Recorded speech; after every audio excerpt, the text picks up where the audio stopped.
Tripping the Niagara is the second installment of a hugely successful tripping series from TVO Original and helps viewers explore the Niagara region, all done by drone. And to tell us more is executive producer Mitch Azaria. Thanks so much for joining us this morning. Thanks for having me, Bob. This thing, so it's a 3-hour documentary. It is so spectacular. It is just mesmerizing. And the cool thing about it is there's no narration, there's no voiceover here. You're just traveling as you're a red-tailed hawk, right? And yeah, and that's the challenge, right? Is that we all want to fly, but then, you know, as a producer, we have to make you fly. And how do we do that? And what we did, first of all, was study hawks and try and figure out how they fly and make sure that, you know, we understand their patterns and the fact that, you know, a drone has, it's like any other camera, it has tilt and pan, and, you know, hawks don't really do that. So it took us a while to figure it out, but I think in the end, we figured out how hawks fly, and we think we replicated that. And by the way, the hawk in this documentary is a really good actor. You know what? He's actually got a stage name. So his stage name is Striker, because Striker sounds like a raptor, sounds like a tough dude. But his real name is Stickers, because he's actually got a bit of a tell. Most hawks, when they leave somewhere, they leave immediately. He does this sort of hesitation, and then he flies, and that in the wild will probably get you into some trouble. But as a hawk actor, is okay. Now, Niagara, we always think of the typical tourist spots, but this in 3 hours, wow, we really see the variety here. What blew you away? Well, I mean, the first thing is I didn't know the whole area was a park.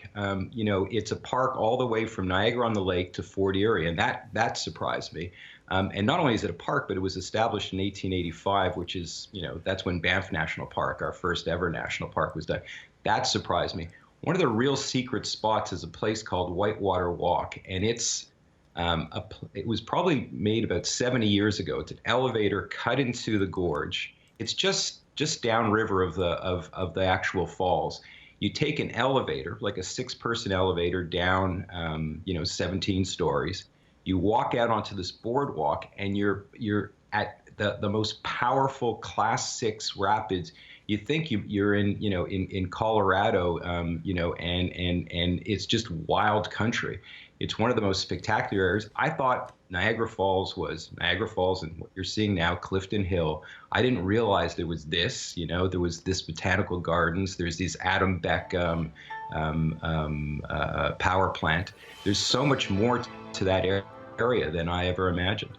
Yeah, and you mentioned the rapids. That's actually that's an additional point of view. You employ the jet boats. Yeah. So one of the things, the only way to get to part of the river is to fly on a jet, or to use a jet boat to get there. So imagine you're on a jet boat. You're in, now we're not in Class 6, but we're in, you know, close to it, you know, crazy water. And we've got a drone out flying, and now the drone has to come back. And the only way to catch that drone is to hand catch it. So, you know, I mean, I like having a full hand, and to try and do that is, and you're rocking on a boat, and you're trying to, you know, catch this drone in the middle of a river that's moving, you know, very quickly. So there was that was one of the real challenging parts. But that jet trip is really worthwhile. I'd never thought of doing that, and that takes you not to the Class 6, but it takes you to that area that you saw, the whirlpool. And it's tremendous. You go by those big power plants. It's a really worthwhile trip, and you can sit in a part where you stay dry, or you can sit in the front where you get wet. Yeah, it's amazing with all the logistical challenges you mentioned. Like, it is seamless throughout. Now, it is broken up somewhat by, you have some animated sequences and some pop-up information and some really cool facts about Niagara Falls, like the fact that it's moving every year, and actually since the Ice Age, it's moved, what, like 12 kilometers or something? That came as a surprise to me, too, right? And you're right. So we have 150, you know, you probably remember Much Music when they did the pop-up videos. Right. This yes, yeah. Like, same deal. Maybe the information's a Do you little have the sound effect? And we're not talking about hangovers and best hits. Hey, but yeah, you know, because if you look at a landscape is a landscape. But if you tell people about the landscape, if you tell them that when you're looking at a vineyard, that this used to be the bottom of a lake of Lake Iroquois, an ancient lake, and that's why it's so rich in minerals and so Yeah, forth. I Then you wish look we at had that- more time. We're going to link up Okay. tvo.org because that's where we can see Tripping the Niagara. Mitch Azaria, thank you so much for sharing with us.